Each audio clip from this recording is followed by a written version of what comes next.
Good morning, this is Darrell Barnes with BarnesBasics, and I want to talk about stoichiometry as discussed in chemistry. There are two Greek words, stoichion and metron, that are used to make up this English word that we use today. And stoichion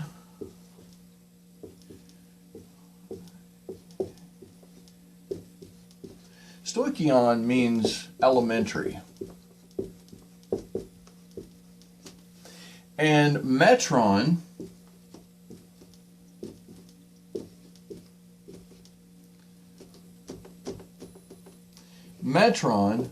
means measurement.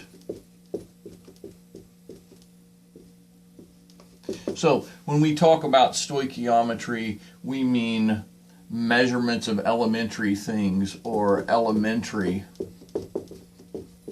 measurements.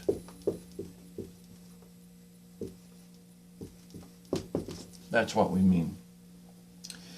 So what we do in chemistry, though, is we take balanced chemical equations and we apply stoichiometry to these balanced chemical equations to learn things.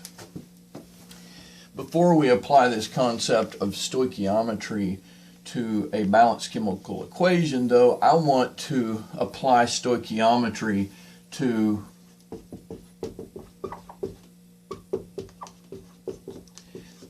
something that would be easy for you to think about. If you were going to make a plate of brownies, we would know that it might take one egg to make one plate of brownies.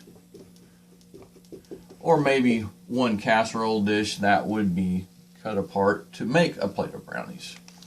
It would also take possibly a half a cup of oil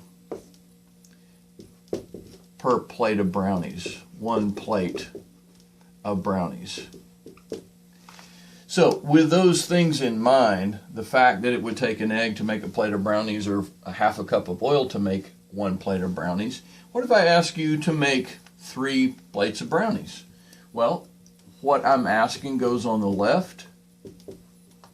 If I was asking you to make 3 plates of brownies, the question might be, well, how many eggs?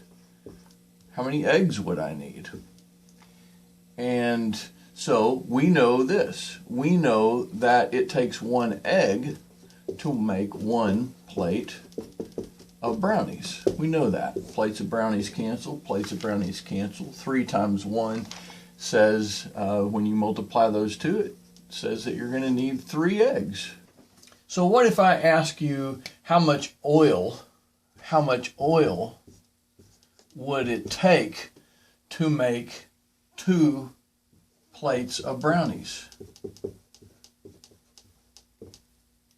Well, we know that the conversion is it takes a half a cup of oil to make 1 plate of brownies. Plates of brownies cancel. 2 times 0.5 makes what?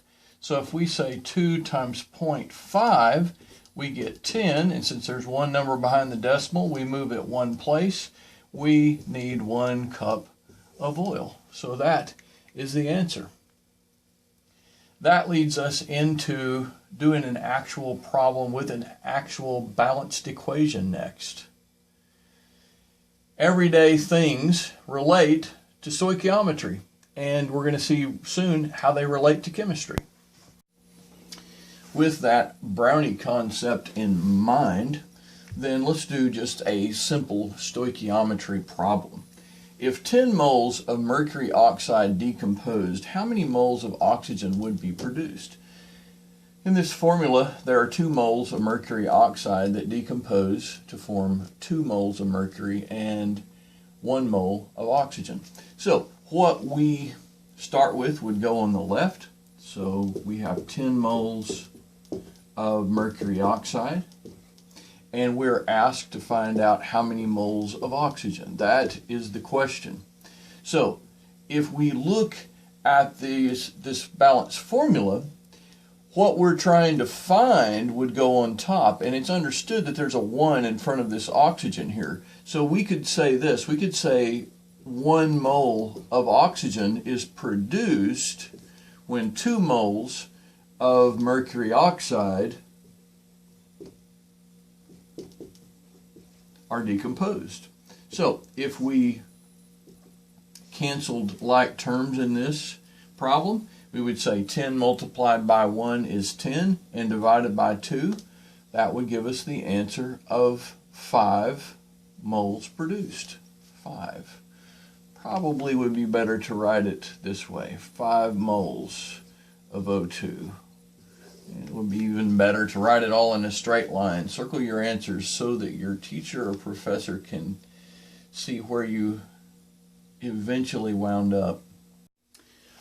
Once again, using the brownie example, if we look at this balance formula that 2 moles of mercury oxide decomposed to form 2 moles of mercury and oxygen, let's do one more simple problem. If 8 moles of mercury oxide decomposed, how many moles of mercury would be produced? So what we have, or what we're presented with, is written on the left.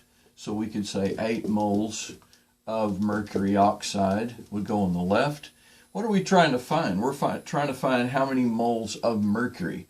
So let's put moles of mercury right there. Let's do that. In this little bridge area right here, remember that what we're trying to find always goes on the top. So the value here would go on the top. So in this balanced equation, we know that there are 2 moles of mercury produced for every 2 moles of mercury oxide decomposed. So when we work the problem, we cancel like units, moles of mercury over moles of mercury, and we say 8 multiplied by 2 is 16. 16 divided by 2 is 8.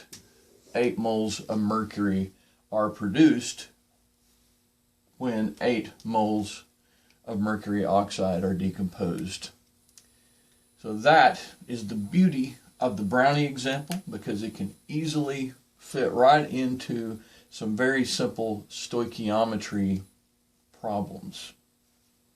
Bueno, good job.